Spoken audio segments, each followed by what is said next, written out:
अरे यार दिल्लीमा बस्दा बस्दै साह्रै बोर लाग्यो यार। कहीँ यसो विदेशतिर जानु पर्यो क्या यार। छोराछोरी पनि खुला भयो, स्कुल पढाउनु छ।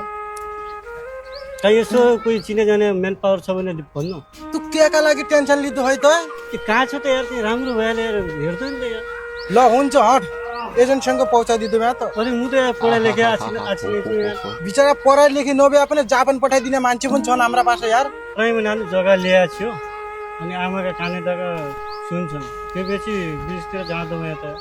ल हुन्छ हट, एजेन्टसँग पहुँचाइदिँदो भए त।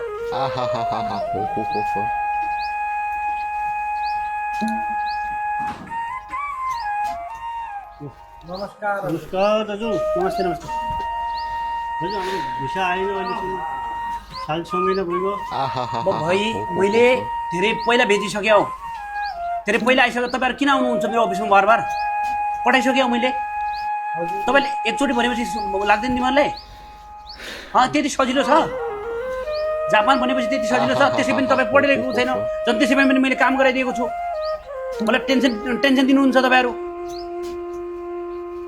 मेरो माथि आफै आउँछ उतातिर जानु। दाजु नमस्कार। नमस्कार, के कामले आउनुभयो बाबु? हजुर यहाँ हाम्रा जेठा दाइ छिया विदेश जाउँला भने आमाका कानेदाका खुसा खेतै बेच्यो। हजुर न हाम्रा ती दलालले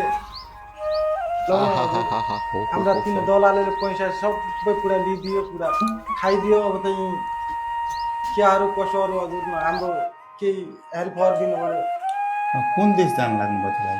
जापानका लागि बनाइदिएको थियो राइसु। कति पढ्नुभएको छ? पढ्नु त भएको छैन। अनि नपढिकन जापानी ल्याङ्ग्वेज पढ्नुपर्छ, नपढिकन अनि विदेश जापान जान सकिन्छ त? को मान्छे त तपाईँलाई विदेश पठाउने एजेन्ट को? एउटा दाजु हुनुहुन्थ्यो हाम्रो चिन्नु भएको छोरा।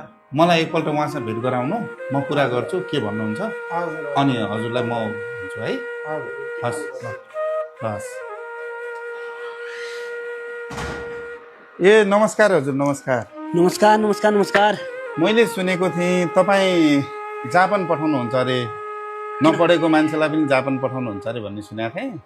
त्यो त मेरो धन्दै हो। अनि त्यसपछि म पनि जापान जानु पर्यो भनेर आएको। कति पैसा लिनुहुन्छ तपाईँ जापान पठाएको? अरूलाई त त्यही हो 32 छोडिदिनु, हजुरलाई त्यही 18सम्म हुन्छ। पढाइ लेखाइ चाहिँदैन, मेरो हातको काम बडो साफ छ, एकदम साफ छ, एकदम क्लियर छ। हजुर टेन्सन नलिनु होला, हजुरको काम भइहाल्छ। पैसा यहाँ राख्नुहोस्, तपाईँको काम फुट्ट हुन्छ बडा।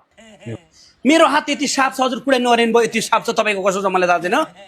अनि मैले जापानको बिहारमा पठाएँ होइन, अमेरिकाको यो जयपुरमा पठाएँ मान्छेलाई। अनि मैले यो क्यानाडाको यो आनन्द विहार पठाएँ मैले मान्छेलाई। मैले धेरै ठाउँमा पठाएँ हजुर मान्छेलाई। मेरा जस्तो यहाँ काम कोही दिन हजुर, म त कुनै नरेन भयो।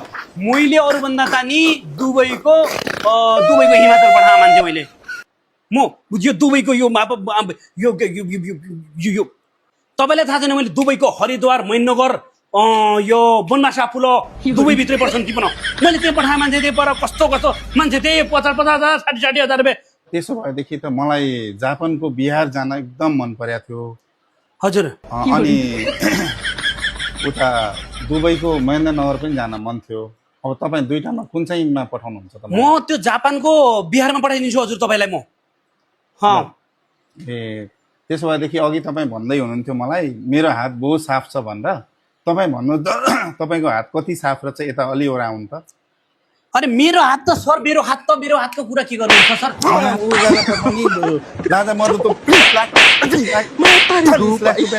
लाज लाग्दैन अलिकति मान्छे भएर? त्यो दुईटा भाइलाई किन थगेको?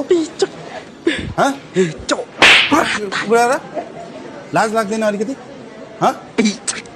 त्यो दुईटा भाइलाई ठग्नेको भाइ हो, बेकुब बनेछौ तिमीहरू। कहिले जापानको बिहार हुन्छ, कहिले दुबईको महेन्द्रनगर हुन्छ। भाइ तिमीहरूलाई त्यो मान्छेले लुटेछ, मैले सम्झाइदिएको छु।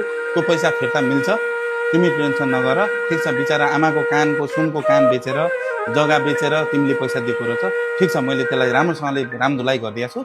तिमीहरूको पैसा मिल्छ, निश्चित रह, राम्रोसँग तिमीहरू खुस हौ। यस्तो भरममा कहिले पनि नपर है।